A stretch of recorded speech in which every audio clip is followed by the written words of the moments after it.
Ikalabing-apat na kabanata. Ang planong pagpatay kay Jesus. 2 araw na lang noon bago sumapit ang pista ng paglampas ng anghel at pista ng tinapay na walang pampaalsa. Ang mga namamahalang pari at ang mga tagapagturo ng kautusan ay naghahanap ng pagkakataon upang lihim nilang madakip at maipapatay si Jesus. Sinabi nila, "Huwag nating gawin sa pista dahil baka magkagulo ang mga tao." Pinuhusan ng pabango si Jesus. Nang si Jesus ay nasa Betania, habang kumakain siya sa bahay ni Simon na dating may malubhang sakit sa balat, dumating ang isang babae. May dala siyang mamahaling pabango na nasa isang sisidlang yari sa batong alabastro.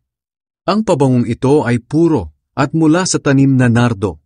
Binasag niya ang leeg ng sisidlan at saka ibinuhos ang pabango sa ulo ni Jesus. Nagalit ang ilang tao na naroon. Sinabi nila, "Bakit niya sinasayang ang pabango? Maipagbibili sana iyan sa halagang katumbas ng isang taong sweldo at maibibigay ang pera sa mga mahihirap." At pinagalitan nila ang babae. Pero sinabi ni Jesus, "Pabayaan ninyo siya. Bakit niyo siya ginugulo? Mabuti itong ginawa niya sa akin. Ang mga mahihirap ay lagi ninyong makakasama at maaari kayong tumulong sa kanila kahit anong oras. Pero ako ay hindi nyo laging makakasama. Ginawa ng babaeng ito ang makakaya niya para sa akin.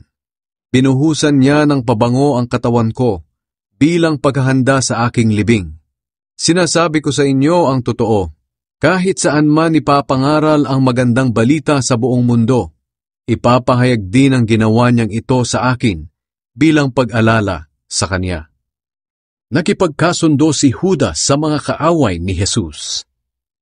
Si Judas Iscariote na isa sa 12 tagasunod ay pumunta sa mga namamahalang pari upang ipagkanulo si Jesus. Natuwa sila nang malaman nila ang pakay ni Judas at nangako silang bibigyan siya ng pera. Kaya mula noon, humanap si Judas ng pagkakataon upang maibigay si Jesus sa kanila. Ang huling hapunan ni Jesus kasama ang mga tagasunod niya. Dumating ang unang araw ng pista ng tinapay na walang pampaalsa. Ito ang araw na inihahandog ang tupa na kinakain sa pista ng paglampas ng anghel. Kaya tinanong si Jesus ng mga tagasunod niya, "Saan niyo po kami gustong maghanda ng hapunan para sa pista ng paglampas ng anghel?" Inutusan niya ang 2 sa mga tagasunod niya, "Pumunta kayo sa lungsod ng Jerusalem, at doon ay may masasalubong kayong isang lalaking may pasan na isang bangang tubig. Sundan ninyo siya sa bahay na papasukan niya, at sabihin ninyo sa may-ari ng bahay, ipinapatanong po ng guro kung saan ang kwartong kakainan niya ng hapunan, nakasama ang mga tagasunod niya, upang ipagdiwang ang pista ng paglampas ng anghel. Ituturo niya sa inyo ang isang malaking kwarto sa itaas. Kumpleto na ng kagamitan at nakahanda na. Doon kayo maghanda ng hapunan natin." Umalis ang 2 niyang tagasunod, at nang dumating sila sa lungsod, nakita nila ang lahat ayon sa sinabi ni Jesus sa kanila, at inihanda nila roon ang hapunan para sa pista. Kinagabihan, dumating si Jesus at ang 12 tagasunod. Habang kumakain na sila sa mesa, sinabi ni Jesus, "Sinasabi ko sa inyo ang totoo. Ang isa sa inyo na kasalo ko sa pagkain ay magtatraidor sa akin." Nalungkot sila nang marinig ito, at isa-isa silang nagtanong sa kanya, "Hindi ako iyon, di po ba?" Sinabi ni Jesus sa kanila, "Isa siya sa inyong 12 na kasabay kong nagsasawsaw ng tinapay sa mangkok. Ako na anak ng tao ay papatayin ayon sa sinasabi ng kasulatan. Ngunit nakakaawa ang taong magtatraidor sa akin. Mabuti pang hindi na siya ipinanganak." Huling hapunan ni Jesus. Habang kumakain sila, kumuha ng tinapay si Jesus. Nagpasalamat siya sa Diyos at pagkatapos ay hinati-hati niya ito at ibinigay sa mga tagasunod niya at sinabi, "Kunin ninyo at kainin. Ito ang aking katawan." Pagkatapos, kumuha siya ng inumin, nagpasalamat sa Diyos at ibinigay sa kanila, at uminom silang lahat. Sinabi niya sa kanila, "Ito ang aking dugo na ibubuhos para sa maraming tao. Ito ang katibayan ng bagong kasunduan ng Diyos sa mga tao. Sinasabi ko sa inyo ang totoo. Hindi na ako muling iinom ng inuming mula sa ubas hanggang sa araw ng paghahari ng Diyos. At sa araw na iyon, iinom ako ng bagong klase ng inumin." Humawit sila ng papuri sa Diyos at pagkatapos ay pumunta sila sa bundok ng mga olibo. Sinabi ni Jesus na ikakaila siya ni Pedro. Sinabi ni Jesus sa mga tagasunod niya, "Iiwan ninyo akong lahat, dahil sinabi ng Diyos sa kasulatan, papatayin ko ang pastol at magsisipangalat ang mga tupa. Ngunit pagkatapos na ako ay muling mabuhay, mauuna ako sa inyo sa Galilea." Sinabi ni Pedro kay Jesus, "Kahit iwanan po kayo ng lahat, hindi ko kayo iiwan."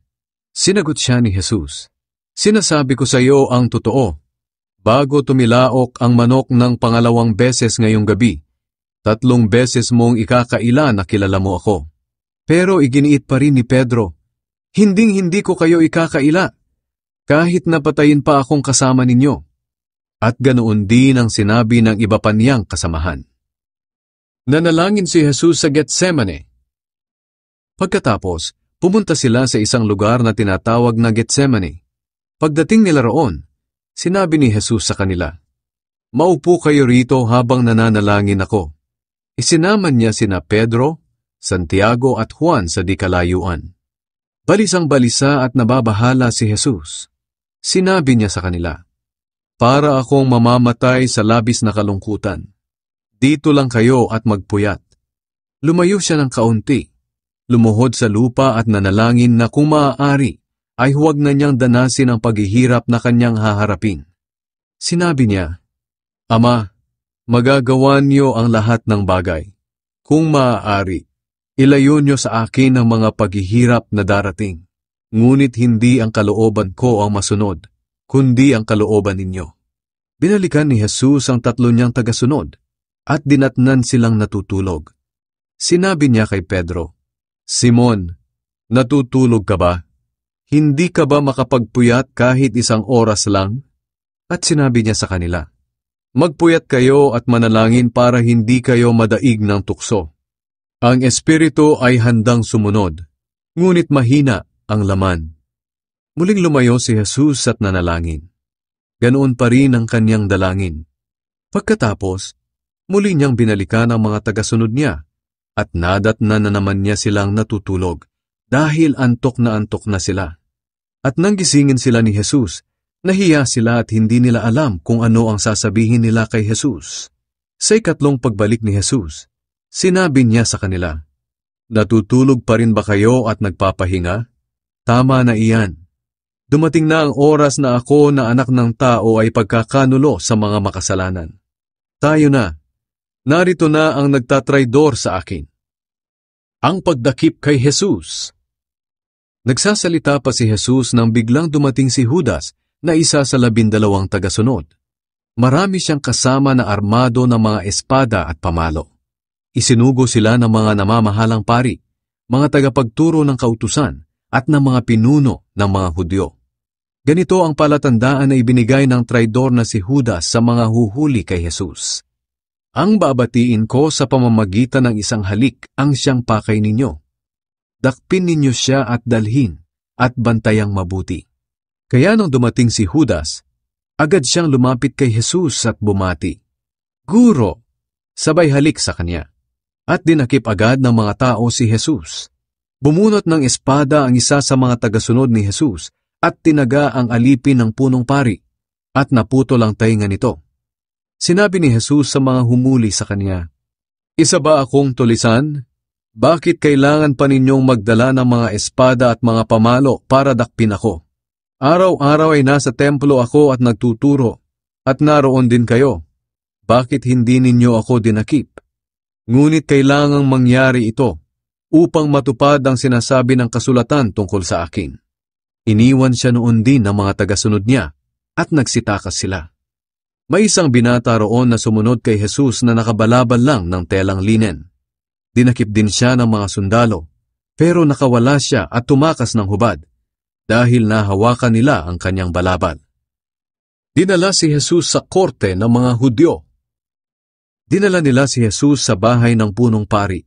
Nagtipon doon ang lahat ng namamahalang pari, mga pinuno ng mga Hudyo, at ang mga tagapagturo ng kautusan. Sumunod din doon si Pedro, pero malayo-layo siya kay Jesus. Pumasok siya sa bakuran ng bahay ng punong pari at nakiupo sa mga gwardya na nagpapainit sa tabi ng apoy. Doon sa loob, ang mga namamahalang pari at ang lahat ng miyembro ng korte ng mga Hudyo ay nagsisikap na makakuha ng mga ebidensya laban kay Jesus upang mahatulan siya ng kamatayan. Pero wala silang makuha. Marami ang sumasaksi ng kasinungalingan laban kay Jesus, pero magkakasalungat naman ang mga sinasabi nila. May ilang sumasaksi ng kasinungalingang ito laban kay Jesus. Sinabi nila, "Narinig po naming sinabi niya, gigibain ko ang templong ito na gawa ng tao, at sa loob ng 3 araw ay magtatayo ako ng ibang templo na hindi gawa ng tao." Pero hindi rin magkakatugma ang sinasabi nila. Tumayo sa gitna ang punong pari at tinanong si Jesus, "Wala ka bang maisasagot sa mga paratang na ito laban sa iyo?" Hindi sumagot si Jesus.